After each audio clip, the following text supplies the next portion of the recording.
4 മണിക്ക് സംസ്കാര ചടങ്ങുകൾ നടക്കുമെന്നാണ് അറിയിച്ചിരുന്നത്. ഇപ്പോൾ 4:15 സംസ്കാരം ആ ചടങ്ങുകൾക്ക് ഒരുക്കമാണ് എന്ന് തോന്നുന്നു. ഈ ആചാരപരമായ ചടങ്ങുകൾക്കൊക്കെ അവിടെ അതിനുള്ള ക്രമീകരണങ്ങളിലേക്കൊക്കെ കടക്കുകയാണ് എന്നാണ് മനസ്സിലാക്കാൻ കഴിയുന്നത്. അല്പസമയത്തിനകം ചിതയിലേക്ക് ആ കുഞ്ഞു ശരീരം എടുത്തു വയ്ക്കും.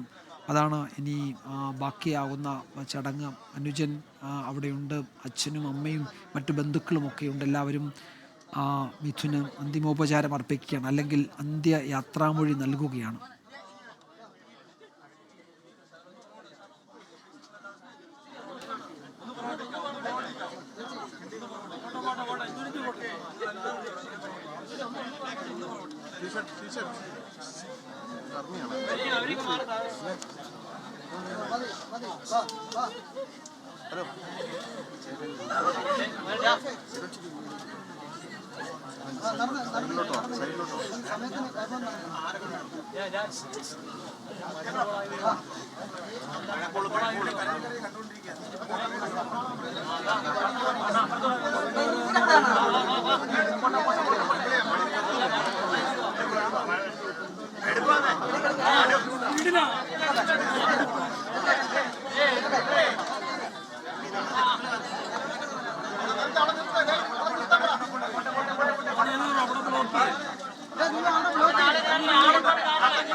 സംസ്കാര ചടങ്ങുകൾക്ക് അവിടെ അതിനുള്ള സമയം അതിക്രമിച്ചിരിക്കുന്നു. ബന്ധുക്കളൊക്കെ ഇനിയിപ്പോൾ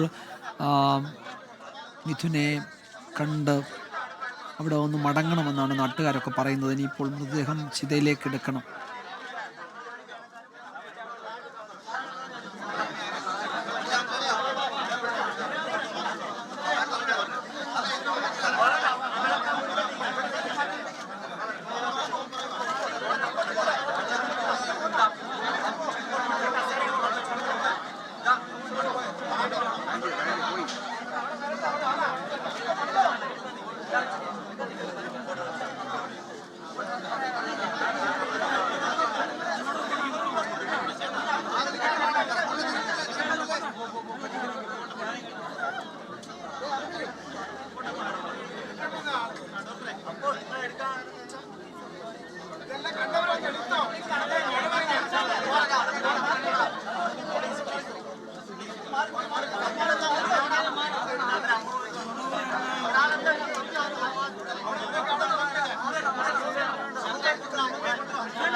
ഇപ്പോഴും അവിടെ കുഞ്ഞിന് അന്തിമോപചാരം അർപ്പിക്കാനെത്തി ആരൊക്കെയോടെ കുഴഞ്ഞു വീഴുകയും ഒക്കെ ചെയ്യുന്നത് നമ്മൾ കാണുന്നുണ്ട്. പലർക്കും ഇപ്പോഴും ഈ പറയുന്ന ഈ സാഹചര്യത്തോട് പൊരുത്തപ്പെടാൻ കഴിയാതെ ഹൃദയം തകർന്ന് അവിടെ വീഴുകയും തളർന്നു വീഴുകയും അവരെ അവിടെ ഒന്ന് മാറ്റുകയും ഒക്കെ ചെയ്യുന്നത് ഇന്ന് ഈ പകലിൽ നമ്മൾ എത്രയോ തവണ കണ്ടതാണ്. രാവിലെ മിഥുൻ്റെ മുത്തശ്ശി മുതൽ ഇപ്പോഴിതാ ഏറ്റവും ഒടുവിൽ അവിടെ എത്തിയ ഒരു പ്രായമുള്ള ബന്ധു ഉൾപ്പെടെ എത്രയോ പേരാണ് ആ മൃതദേഹത്തിന് അരികെ എത്തുമ്പോൾ തളർന്നു വീഴുന്നത്, അല്ലെങ്കിൽ തകർന്നു പോകുന്നത്. അച്ഛനും അമ്മയും